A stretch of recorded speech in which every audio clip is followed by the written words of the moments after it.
How to fix PayPal, we are having trouble with this transaction problem. So if you want to fix PayPal, we are having trouble with this transaction problem, then what you need to do is just watch this video. I'm going to teach you how to fix the PayPal error message. If you've encountered this common issue while trying to make a transaction on PayPal, then don't worry. Many users face this problem, but with a few simple steps, you can resolve it and get back to using your PayPal account smoothly. Now, to begin, you'll want to go ahead and open up your PayPal homepage.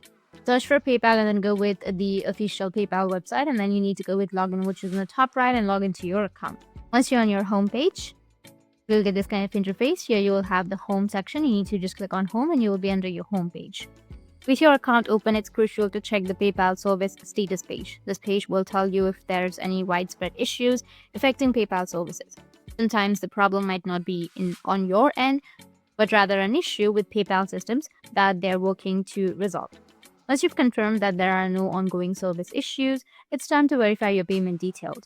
Start by ensuring that your card details such as the card number, expiration date, and security code are correct and updated. Old or incorrect card details can often cause transaction failures. So you can just simply go with your wallet or go with your payment method or go with your card section and check. If that doesn't fix, then you need to just remove the card or delete the card that you have right now, and then again add the card or re-add the card. And again, re-enter your card number, your expiration date, your CVV, your billing address, and everything, and then go with link card. Double check everything.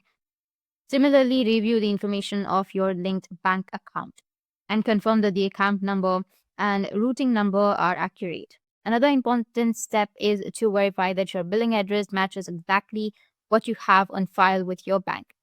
Differences in the billing address can lead to the transaction errors, so make sure everything lines up perfectly. Additionally, you need to check your limitations on your PayPal account that might be preventing your transactions. If there are any restrictions, PayPal will usually notify you and provide specific instructions on how to resolve them. So follow their guidance step to step and lift your limitations. That's it. And if you have any questions, feel free to comment below. Thanks for watching.